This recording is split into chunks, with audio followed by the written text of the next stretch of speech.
Our house sat alone on a rise of land just outside a small railroad town. That kind of place that felt stuck in time, like it was out of a Steinbeck novel. You could step onto the porch at night and hear nothing but wind moving through the grass and the low distant hum of the freight cars rolling from miles away. The property sloped gently down on all sides, flattening into wide fields and thin strips of woodland that seemed to stretch on and on forever. There were no close neighbors, no streetlights, no nearby traffic. At night, the dark pooled around our property as if it had somewhere else to go. Inside, things were ordinary, quiet, comfortable. This wasn't a place that we were afraid of during the day. It was super normal. It may have been very isolated, but that didn't give us any reason to be scared of anything out there. And that was true for most of my childhood. This wasn't the first house that I can remember, but it's the one that we spent the most time in. My parents had bought it when my brother and I were still in elementary school, the property that they always dreamed of, and it was closer to the big job opportunity that my dad had. They made the purchase and we got moved in. Dad immediately started going to work. My brother and I were quick to explore when we weren't at school, and my mom made the place very beautiful. They bought the house from a man that lived alone.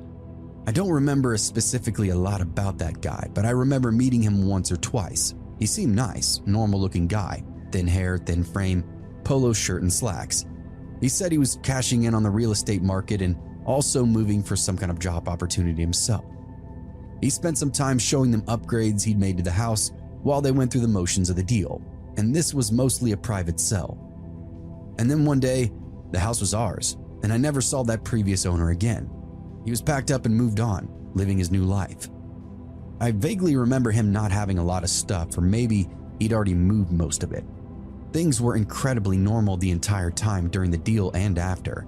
No scary animals in the yard, no ghost inside the house. Our new lives began to unfurl. Every so often, my mother would mention something strange that she'd heard after we all were in bed, though. She described it as this dull metallic knocking, slow, rhythmic, and hollow.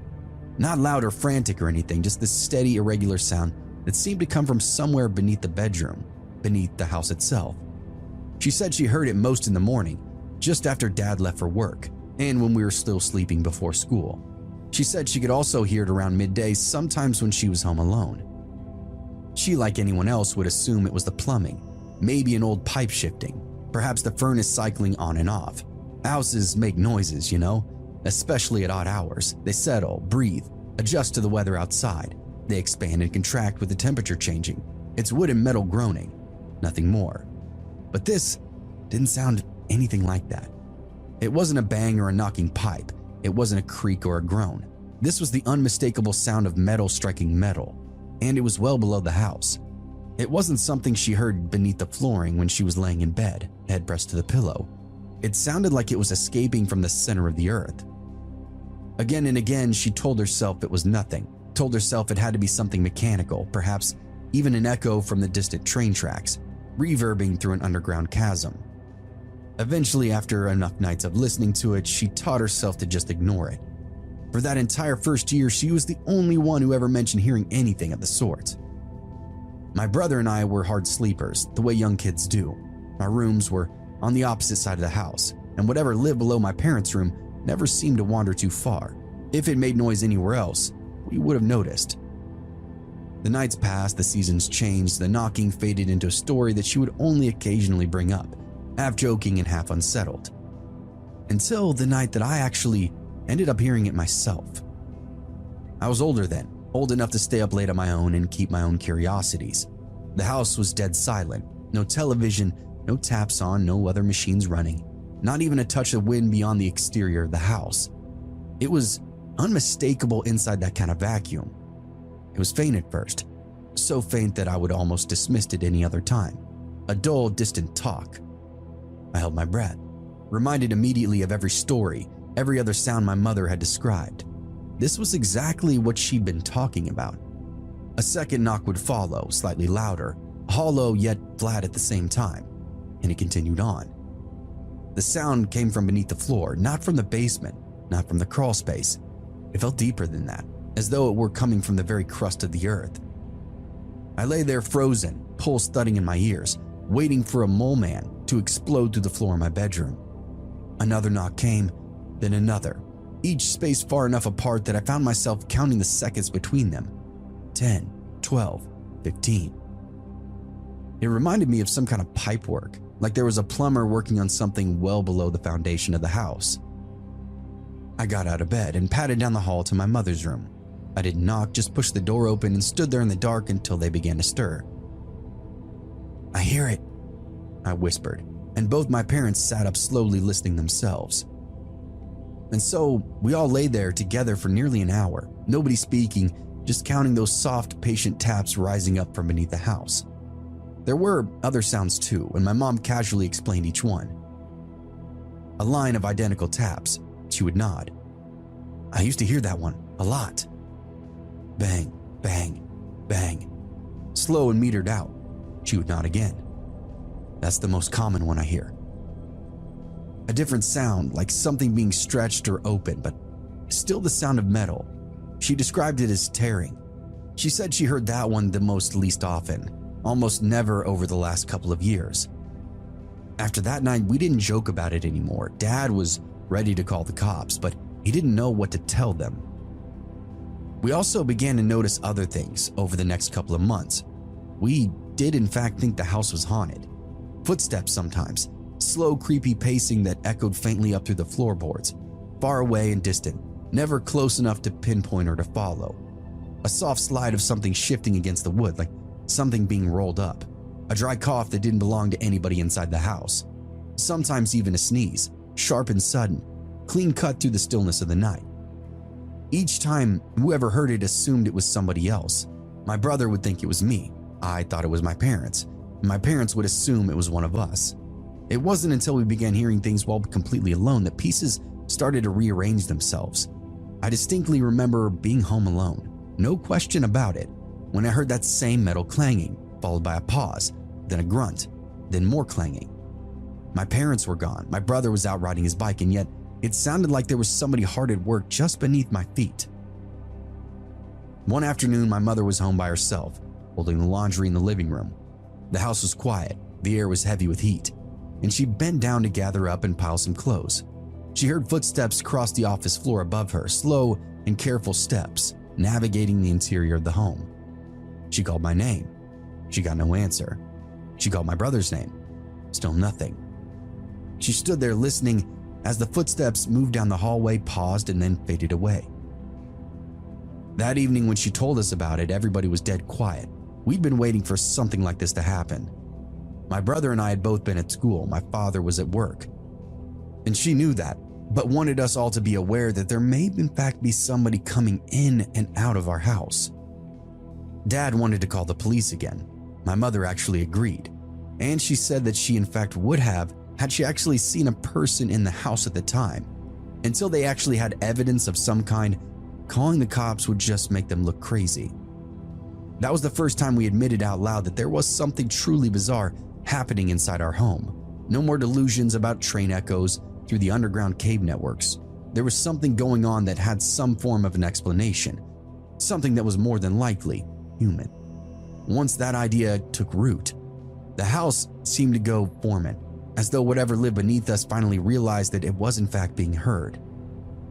By that afternoon, we were banging pots and pans all over the vents, playing loud music, yelling at the top of our lungs that whoever was making noise had to stop. Otherwise, this would be the new normal. We decided to fight fire with fire. The changes came slowly and they were not to our liking. A cabinet door was left open when nobody remembered using it. Shoes shifted from the mudroom to the hallway. A dining chair pulled back at an odd angle, as if somebody had stood up quietly and then forgot to push it in. The fucked up part, it was honestly most likely us. We were suddenly hypercritical of our own lifestyle and behavior, and any little stray observation must have been the phantom that was haunting us, right? It wasn't dramatic, none of it was enough to cause alarm on its own, but it happened often enough that we began to second guess ourselves. We stopped asking what happened and would begin asking who did it. At night, the sounds would return with new variety. The knocking still came from below, but it was no longer followed in any kind of pattern. Sometimes it came in clusters, 2 or 3 dull taps in quick succession. Other times it sounded like something striking the underside of the house, then sliding away, metal scraping with every movement. Footsteps would follow, traveling distances that didn't quite line up with the layout of the house. Lying awake in the dark, I began to recognize the difference between ordinary house noises and the other stuff. It was actually very easy to differentiate. Once, I never told my parents this. I heard a voice, talking, words faintly trickling out from somewhere. It stopped and then I never heard it again. After that, sleep would become very inconsistent for me. I remember thinking our house was poised over this portal to hell, and I thought I was hearing the devil himself. We began comparing notes every single day. My mother asked if anybody had been awake late. My brother asked if somebody had come home early. I asked questions I already knew the answers to. My father dismissed it all. We needed somebody to really investigate. He worked long hours and slept deeply. Whatever was happening affected him the least. And this only made the house feel divided. Just before sunrise one morning, I awoke to the sound of movement outside my window. Not the wind, not an animal, but that same metered steps that I'd heard before from under the house. Fog lay thick across the field, low and unmoving. At the edge of the tree line, where the land dipped into shadow, I saw a man standing still facing the house. He was tall and narrow, his posture slouched, as if tired or injured. I couldn't see his face, only the outline of him against the gray morning light. I stayed perfectly still, gripped by that sudden certainty that if I moved, he would notice me through that window. After a long moment, he turned and walked into the woods, disappearing smoothly. And of course, I thought maybe I was seeing things. It was early, foggy, shadowy. It was possible I was seeing some kind of trick of the light. By the time I woke my mother and pulled her to the window, the fog had thinned and the tree line now stood empty. She didn't tell me I imagined it.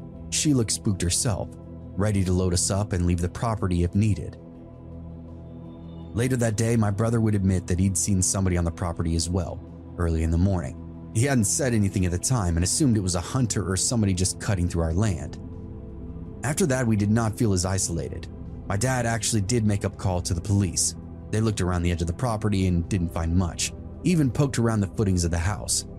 They said they'd come back if we called, but for now, there was nothing that told them there was a person bothering us or loitering, trespassing, whatever. The sounds inside the house did not stop, but they were different. The knocking came from new places, the footsteps crossed beneath rooms they never had before. One night, my mother heard a sneeze directly below her bed, wet and restrained, like somebody doing everything they could to stay quiet. Of course, we checked the next morning. The basement, the crawl space, exterior vents, the yard, nothing disturbed, no footprints, no signs of entry. Dad had the cops come out once again and they went through the same motions and found nada, zip. Now, all of that should have been comforting, but it just deepened the rabbit hole. Around the same time, helicopters began passing overhead, not often and not directly above the house, but always low, always following the same pattern across the open back base of our hill. Occasionally, a military plane would follow, close enough to rattle the windows. It wasn't as low, but it made that similar loop. Each time they passed, the house went totally mute. No knocking, no footsteps, or any kind of movement. It seemed like whatever was living beneath us picked up on the presence of the aircraft, and it was super weird and started to make my head spin. How big was this? How deep was this? But one day we made a breakthrough, and it didn't happen all at once. My brother mentioned it over lunch. He was quiet for a moment, pushing food around his plate, then said something that made all of us stop what we were doing. "There are doors in the woods," he said. "Behind the house, buried." My mother asked him what he meant by that. He told us last year him and his friend had wandered into the trees behind our property. They found a shallow depression in the land, something that didn't look natural once you noticed it. At the bottom, half hidden by brush and dirt, were two metal doors set into the ground, flat, heavy, and sealed shut. They didn't open them. They didn't even try. Something about them had felt dangerous to them. They obviously weren't meant to be found. He went on saying that they continued to look around the area and found a second door further along the hill. This one had a single hatch door that was round and sunk into the earth itself. At the time, he assumed they were some kind of storm shelter, old utility access, something totally routine, you know? He hadn't really thought about them again until the knocking started to really haunt us, and then the chopper patrols came in almost that exact same area. It then occurred to him that it could be a military installation out there or something. That afternoon, we ended up pulling up some satellite images, zoomed out and zoomed in, and got our own orientation. Just a few adjustments and boom, there they were. Two rectangular shapes just beyond the tree line, partially obscured by foliage, symmetrical, unmistakably man-made, positioned not far from where the man had been standing that morning, facing our house. And the round one was a little harder to find, but it appeared to be there as well. There was no roads that led to them, no structures nearby, nothing that explained why they were there or what connected them to us. But from Mom's best guess, they were maybe 1,200 feet away from where we stood now. The house now felt like a ticking time bomb. Mom was furious that my brother hadn't said anything sooner, and the knocking did not stop. It actually began to sound closer, as if whatever had stayed deep beneath us had begun to move upward, testing the space. Sometimes the taps would come directly beneath the center of the house. Other times they followed the slope of the land like something traveling underground. The nights when helicopters passed overhead, the knocking would go away. The nights when the skies were clear, it would return, soft and firm, like somebody checking a piece of fruit. My mother actually started keeping notes, times, dates, sounds, and patterns, and my father refused to look at them, to acknowledge it all. He told us our imagination was getting away from us, said there were reasonable explanations for everything, old infrastructure, geological noises, coincidences. Every now and again, he would hear something and I could see that flicker of doubt in his eyes. He was also the one that insisted on dragging the police out here not once but twice. He knew what he heard, it's just that the police didn't search to uncover anything.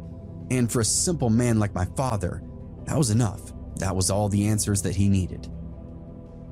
But even he began locking the doors all hours of the day, and we never went to the doors inside the woods.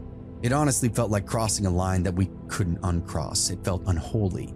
Perhaps if we were out there, they'd be open and something would drag us underneath the surface, show us exactly how it made all those noises. And the presence continued to linger. Sometimes late at night, I just lie there awake and listen, not to the house, but to the land beneath it. I began to imagine the space under us not as empty earth, but as something hollowed out. Long corridors, reinforced walls, maybe even a city. Dwarves tinkering around, mining iron and tin from the rich veins, and forged empires inside the darkness. I had a lot of wild dreams like this for all of my middle school years. And once, just before falling asleep, I too heard the cough directly below my room. There was no muffle or distance with it. Right there beneath me, inches. I didn't move, I could hardly breathe. No more coughing or sounds after, and I felt completely crazy. As the years passed, the disturbances would fade, slowly. The helicopters stopped coming almost completely. The knocking softened and became true background noise. We only heard it every now and again, and Dad thinks it was just rocks shifting under the house. And to my brother and I, though, this place has never felt the same. The doors are still out there in the woods. We've checked. They haven't moved. They haven't rusted. They appear maintained. No overgrowth, no layers of dirt or dust along the seams. Whatever is beneath our house apparently comes and goes, or at least receives company of some kind. Whatever the case, though, it's become a lot more quiet now. Some nights when I can't sleep, I wonder if it was a Morse code of some kind, maybe just to scare us, or to warn us, or maybe someone was asking for help down there. Who knows?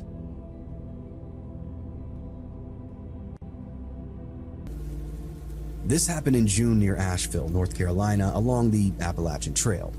My boyfriend, our dog, and I had been kayaking all day and set up a camp near the river where the trail runs almost right alongside the water. Our campsite was maybe 10 feet off the AT civilization, if you can call it that. It was only about a 5-minute walk down the trail, a road crossing, a dumpster, a small boat ramp, close enough to feel safe, but far enough to still feel alone. It had been a long, stressful day on the river. Strong current, one rough spill, a near flip, so by late afternoon we were just trying to decompress. We'd run low on weed, so we ate some edibles and just stretched out. My boyfriend was half asleep in his hammock near the water. I was lying on the towel by the tent. The dog was wandering between us. And that's when this man just walked straight into our camp. He came up the trail wearing a full backpacking rig. Big pack, sweat-darkened shirt, trekking poles, legit through hiker gear, you know? And then started talking before he'd even reached us. "Hey, y'all mind taking my trash?" It took me a second to process, then I realized, okay, trail etiquette. Some hikers will hand off their trash if they're passing a place with disposal. I guess that is normal. But we were 5 minutes from a dumpster. I told him that. There's a bin right down the trail. You can just toss it there. Instead, he pulls this large bag of weed out from his pack. You can have some of this if you take it. That threw me off. Still, I guess free weed is free weed, right? I said sure. He dropped a small handful of nugs into my palm and stuffed his trash into our bag. I asked the usual questions. You through hiking? How long you been out? He said he'd been on the trail for a couple of months now. Then he asked if he could hang out and have a beer. And in hindsight, that was the first mistake. At the time, he just seemed like a lonely guy who hadn't talked to anybody in a while. And honestly, I thought he might have assumed that I was alone, but my boyfriend was still in the hammock, half hidden. When my boyfriend eventually lifted his head, the guy was visibly startled, and that confirmed it. He hadn't realized that I wasn't by myself. He kept saying things like, don't worry, I'm not one of those creepy people," which is exactly what creepy people say. Still, I guess the conversation was normal enough. Trail stories, blisters, rain in Virginia, the usual. We decided to smoke using a gravity setup in the river and offered him some since he'd given us the weed. He took a hit, coughed hard, almost like he'd never smoked or something. And that's when everything kind of shifted. He started talking and talking and talking. But it was barely audible, just this low muttering stream of words aimed at the river itself. We couldn't make out all the sentences, just kind of fragments of it. He'd stare at the water while speaking, then suddenly look at us like we were supposed to respond. We'd nod back and laugh awkwardly. Yeah, man, totally. But we had no idea what he was saying. Time stretched, he drank 3 beers, smoked 2 cigarettes, and he didn't leave. At one point, when we stopped trying to engage, he pulls out his phone and starts talking to Siri, then yelling at Siri, calling it a bitch, demanding answers. The river was loud but steady. The trees were still, no wind. Then, out of nowhere, he turns toward us and asks, "On a scale of 1 to 10, how much do I seem like a serial killer to you?" When he said it, it wasn't playful, nor like a joke. It was direct, curious, even serious. My boyfriend and I locked eyes instantly. That silent exchange, like, we're both hearing this, right? We forced out nervous laughter. 1. Definitely a 1. He stared at us for a beat too long, then nodded slowly, a little smile teasing at his lips. After that, we shut it down. We climbed into the hammock together, started talking to each other instead of him. Close circle, body language clear. He said he was going to smoke 1 more cigarette and head out, and I'm telling you now, that was the longest cigarette I've ever seen anybody smoke. I watched it burn down millimeter by millimeter as dusk crept in. He took these long drags, stared at the river, looked over at us occasionally, zero smile or emotion on his face. Finally, he stood up, shouldered his back, walked back up the trail the way he came. But it was nearly dark, which meant he couldn't be going far. The Appalachian Trail is different at night. Sound carries strangely, footsteps are amplified. You hear movement long before you actually see it. That night, we were certain he would come back. Every snapping twig would jolt us upright. Multiple people walked past us on the trail after dark, headlamps bobbing. But they were hikers that we'd seen earlier that day. A strange couple who thought they might live on the trail, but not him. Still, we planned for disaster. If he came back, we'd grab the dog and run straight into the river, let the current take us downstream to the boat ramp. Which sounds insane, I know, especially when we whispered it, but at least it was a plan. We didn't sleep much, which was fine because he never returned, and we didn't see him again. Maybe he was just this socially awkward guy. Maybe he'd been alone in the woods for far too long, forgot how to normally interact. Maybe he just got a little too high. Or maybe he approached what he thought was a lone woman at a riverside camp. Maybe he tested the air, stayed longer than necessary, asked a question that he'd been thinking about for quite a while now. The memory doesn't scare me. It's what could have happened out there in the middle of nowhere, smothered in darkness.